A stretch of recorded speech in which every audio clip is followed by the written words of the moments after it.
Hello again. So we will be continuing our reading of Blood on the River. Today we're going to read chapters 3 through 5.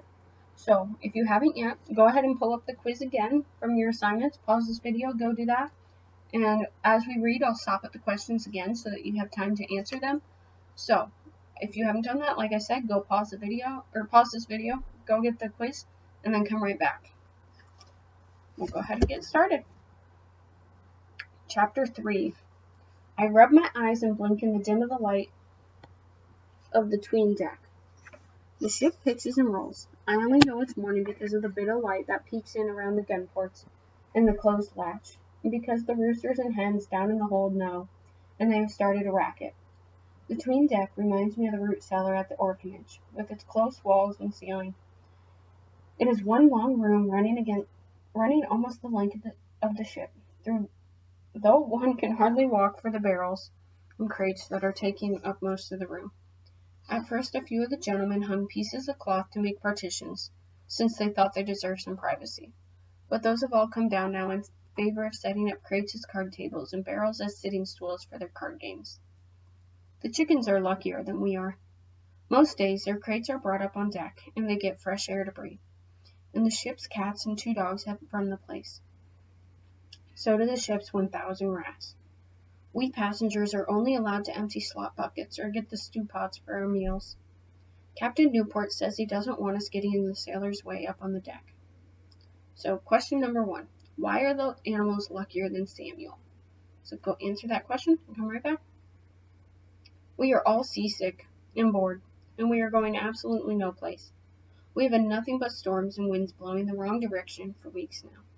And so we sit anchored in the cold, close enough to see England's shores, but still trapped in this hole of a 'tween deck with the stench of urine and vomit and chicken dung. The gentlemen complain constantly. They want to sail back to shore and go home. Sir Edward Maria Wingfield is the most vocal in his complaints. He is furious at Captain Smith, who keeps reminding the gentlemen that they have signed 7-year contracts with the Virginia Company, and they can't quit this voyage.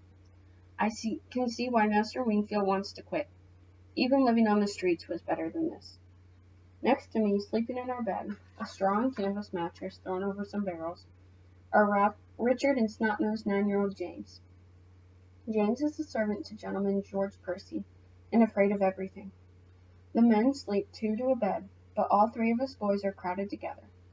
There is a 4th boy, Nathaniel. He is older than I am, probably 13 or 14. It's a good thing that he's on one of the other ships, or they'd have us sleeping 4 to a bed. I kick James to wake him. Give me some room, you little worm. James groans and rolls over. He leaves a smudge of snot on the canvas. I'm not a worm, he whines sleepily. Everyone is waking up now. I hear yawning, grunting, men releasing themselves into slop buckets. James, bring me my water, now. Master Percy is not a patient man, and James has to hop up to fetch water before he even has a chance to rub the sleep out of his eyes.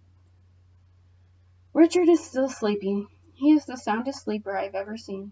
Not even roosters crowing and men clomping right by his ear wake him. But Reverend Hunt is very ill with the seasickness, and he will need help. I jostle Richard hard. He groans but doesn't open his eyes. Fine, I think. Let him get a lecture on slothfulness from Reverend Hunt. James and Richard have become good friends to each other, even though James is a gentleman's son and Richard is a commoner. They are not my friends, though. I have kept my distance from them, and from everyone else on board the Susan Constant. Instead of trying to decipher which of the men are to be trusted and which are not, I have made it simple for myself. Trust no one. It is a philosophy that worked for me in the poorhouse, on the streets of London, and at the orphanage. I see no reason to change. So, question number 2. Why do you think Samuel has the philosophy, trust no one? So, what you're going to do is you're going to restate the question, and then give your answer. So the beginning of your sentence should sound like, Samuel has a philosophy, trust no one, because, and then you give your answer. So make sure you're restating the question like that, and then giving your answer. Captain Smith has not beat me yet. He does not seem inclined to, but you can never tell. And there is not much required of me aboard ship, just to bring him his wash water in the morning and empty the slop buckets we all use. There is not much for any of us to do. That is why there is so much time for the bubbling up of discontent, and today is the day it boils over. I have had enough, Master Wingfield announces. The food is monotonous and salty, and the commoners stink, and the storms will not cease. We will sail back to London at once. Who is with me? I, several of the gentlemen call out. We are with you. We are ready to turn back. Captain Smith stands and addresses them. Are you all cowards? He demands. And are you liars? Were you lying when you signed your contracts with the Virginia Company? I cringe. Captain Smith is especially angry today. I know he has gone too far. I have seen how these gentlemen wield their power when they are insulted. Master Wingfield answers Captain Smith in a low growl. You have forgotten your place, Mr. Smith. They should never have sent you gentlemen on this voyage, Captain Smith nearly shouts it. You're all weak, every one of you. You know nothing about survival. Master Wingfield is livid. I think he is about to thrash Captain Smith. I would like to see a fight, but Reverend Hunt steps in. Sick as he is, Reverend Hunt calms Master Wingfield down and talks about how God wants us to bring Christianity to the New World. He somehow makes a fragile peace, somehow convinces the gentlemen to wait, just for a little longer for an east wind. But I know there is no peace inside Master Wingfield. I know it is only a matter of time before he strikes. It will not be with his fists, as we commoners do. It will be with his power, and it will be worse than fists. So this leads into question 3. Why do Master Wingfield and Captain John Smith get into an argument? So go ahead and answer that question and come back. Chapter 4 starts out with travel south until your butter melts, then turn right. And this is an old British mariner's axiom of how to get to the New World. So another one of your questions is, what do you think this means? So go answer that question. Make sure you're restating the question and answering in a full sentence, a complete sentence, okay? So go do that and come right back and continue reading. My soul nearly left my body last night. I felt it, slippery and shimmery inside the shell of my body, trying to slide out through the top of my head. But Reverend Hunt came and laid his hands on my brow to keep my soul from leaving, and prayed for me to recover. And so today my fever has broken, and I am still in my body, still aboard the Susan Constant, bound for the New World. We are finally sailing. I feel the speed of the ship under me. We have left England's waters, and we're heading south toward the Canary Islands, off the coast of Africa. Captain Newport says our route will be like a big circle, following the winds and currents. We'll sail south to the Canaries, then west to the West Indies, and then north to Virginia.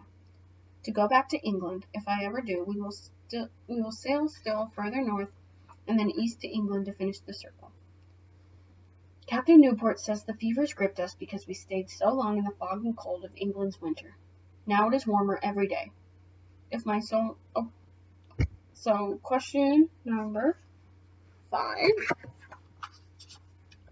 What happened to Samuel? So, what happened to him at the beginning of this chapter? Go ahead and answer that question, and then you can also answer question 6 while you're at it. Why does Captain Newport think that Samuel got sick? So, what's the reasoning that Captain Newport gave for Samuel's sickness? So, go answer those questions, and then come right back to this video, and we'll continue reading. If my soul had gone out of my body, I'd have left the rolling of the ship, the stench in the closed-up tween deck, the rats that sometimes scuttle over my face in the night. I'd have left this living shoulder to shoulder with a crowd of gentlemen, each of them thinking he's better than the rest, and all of them thinking they are much better than I. But I'd also have left the chance to see the islands, and beyond them, Virginia. I'd have left my chance to dig for gold. So if it hadn't been for Reverend Hunt and his big, meaty, soul-blocking hands, last night I would have joined my mother in heaven, or my father in hell, and missed the whole exciting adventure of it. I pulled on my slops and tied them at the knees and at my waist. I'm so skinny now, they nearly fall off of me. How long was I ill? 10 days? 2 weeks? I wobble on unsteady legs. Air. That's what I need. Fresh air. Someone throws open the hatch. This is my chance. I pick up a slop bucket, my ticket to the ship's deck.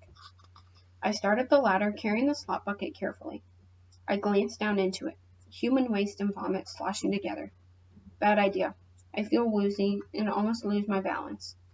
Look up, I tell myself, and I do. and in a moment my head is out of the hatch opening, and I'm looking at a violet blue sky with wispy pink clouds.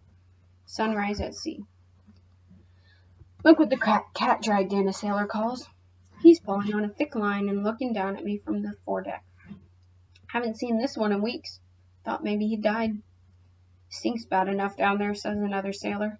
Could be a few dead ones lying behind ale barrels, and no one would even know. The sailors laugh, but I don't care. I stand, breathing in the clear, fresh air. I go to the railing, throw the contents of the bucket overboard, and then stop in utter astonishment. I stare, unbelieving. The ocean, which just a few weeks ago in England with its usual black-green, has completely changed.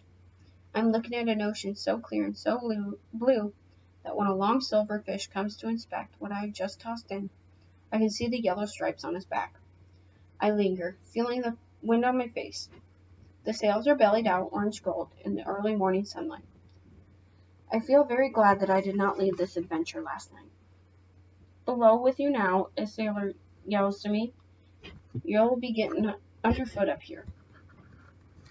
I want to tell him I'm waiting for the mess pot for the servants, the one that James and Richard and I share, with the 2 men who serve Master Wingfield. But I'm not sure I can make it down the ladder with the heavy pot of oatmeal. I'll wait until I'm stronger before I do that chore. Captain Newport comes strutting toward me. He has a scowl on his face. I'm afraid he's about to whip me for loitering on deck. I scramble down the ladder, bucket in hand. Captain Newport follows me. He swings down the ladder easily, even with only one arm. I head to a dark corner of the 'tween deck, hoping he won't see me. But it's not me he's after. Smith, Captain Newport's baritone voice fills the 'tween deck. 2 burly sailors come down the ladder and stand on either side of him. Sir, Captain Smith responds and stands straight and strong. Captain Newport looks angry, though I'm not sure it's Captain Smith he's angry with. By my authority as captain of this fleet, I hereby place you under arrest. Captain Smith frowns. On what charges? He demands. He stares right at Master Wingfield as he says it, so I suspect he knows who has accused him of a crime. Captain Newport glances at Master Wingfield with a look of disgust. I will present the charges, says Master Wingfield. Somehow, despite the fact that we've been at sea for nearly 2 months, his silk doublet and velvet breeches still look relatively fresh. You are under arrest for intent to overthrow the government of this mission, murder the council members, and make yourself rulers. Excuse me. So, question number 7. What does Master Wingfield charge Captain John Smith with? So, we just read that one, so go answer that question and come back. My mouth drops open. Wingfield, you are a liar, Captain Smith growls. And you, sir, will be hanged when we reach the West Indies, Master Wingfield says coldly. Captain Smith sputters, but no words come to him. His face and neck are as red as fire. He reels back. I see his fist fall up. He's about to throw a punch. Yes, I want to shout. Smash his face in. This will be even better than watching boys or drunken sailors slug it out. I want to see blood spurt out of Master Wingfield's high-ranking nose. But in the split second before Captain Smith lets loose with his fist, it's as if something reins him in. He hunches his shoulders, opens and closes his hands, takes a deep breath. Then he turns to Captain Newport and speaks almost calmly. Captain, do you believe these charges which have been brought against me? He asks. Captain Newport looks startled, as if he didn't expect this question.